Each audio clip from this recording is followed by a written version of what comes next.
Are Etsy ads actually worth it? With a combined total of over millions of dollars of Etsy ad spend in the past years between my stores and managed stores and my students, I can give you a real and honest answer to one of Etsy's biggest questions. Are Etsy ads actually worth it? What's up, everybody? Dave here. Before we get started, check the links in the description for a free Etsy ads cheat sheet, as well as my new app, AddToCart. It helps you with your Etsy ad costs, makes it very clear if you're profitable, if you should turn an ad off or on, and helps you with your SEO, does all your research for you. Without further ado, let's get started. So most answers about Etsy ads are very extreme. I'll be extremely honest with you on that. Some people act like ads are a magic fix for slow sales.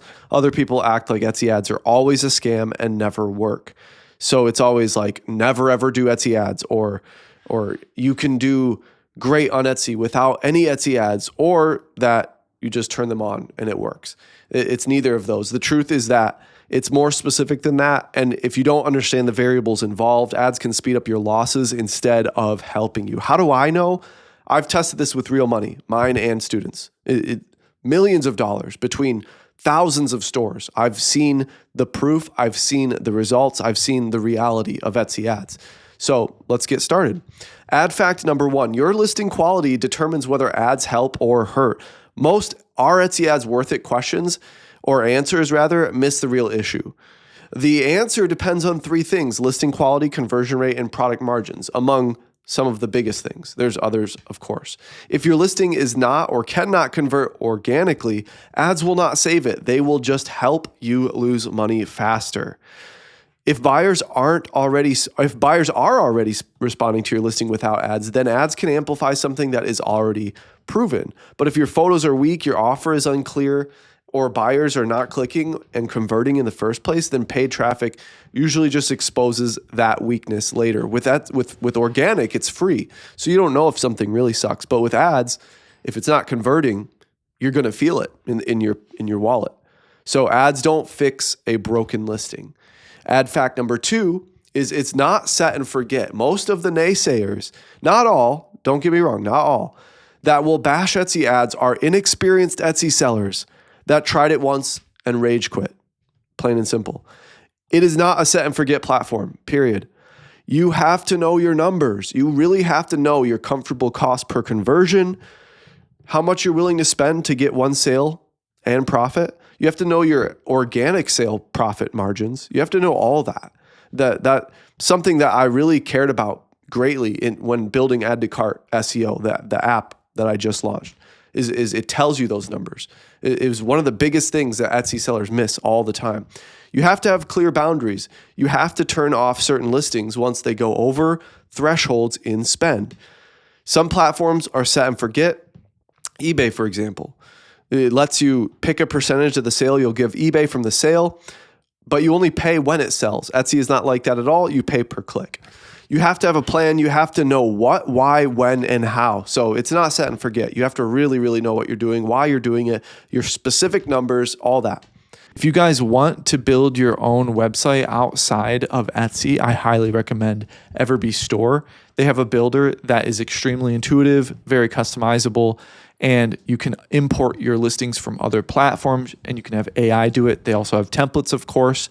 Very nice. I checked it out myself, and I highly recommend it. The link is in the description if you want to try it. Ad fact number three, starting low, working your way up usually works best. Now, lately, I would probably change this.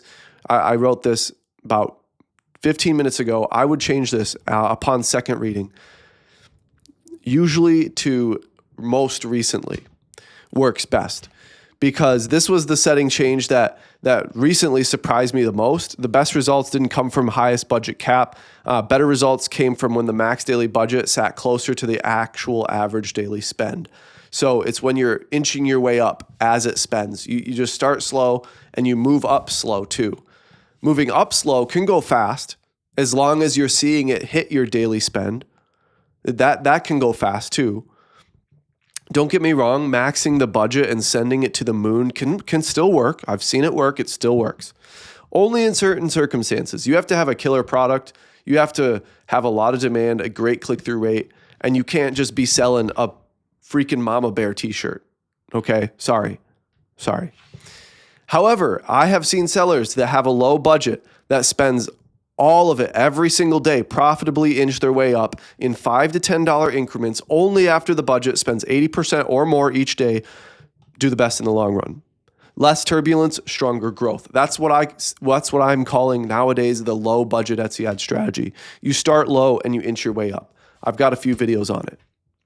It's the low budget Etsy ad strategy. Way less turbulence. Will it take a little longer to get up to a $200 to $1,000 a day spend with a good ROAS? Yeah, absolutely. Maybe. But arguably, no.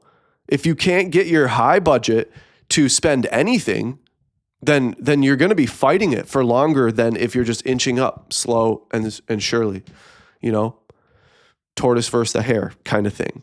That's how I have seen it go recently. And now, hundreds of stores, thousands of stores I've worked with in the most recent time period where I'm referring to this, that could still be considered anecdotal. And I'm not a data scientist. I'm just an Etsy coach right now. So you can't really hold me to it or write it on a stone tablet, because there's always going to be an outlier.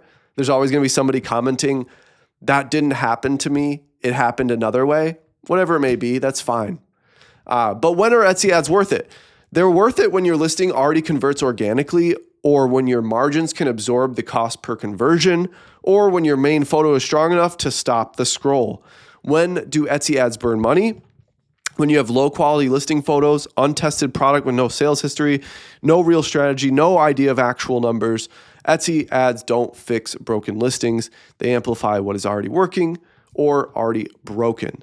That's why in the Add to Cart tool that I built, the calculator lays it all out for you. It's extremely intuitive and extremely important. You can try it once per day for free, but I highly recommend you sign up. It's super, super affordable.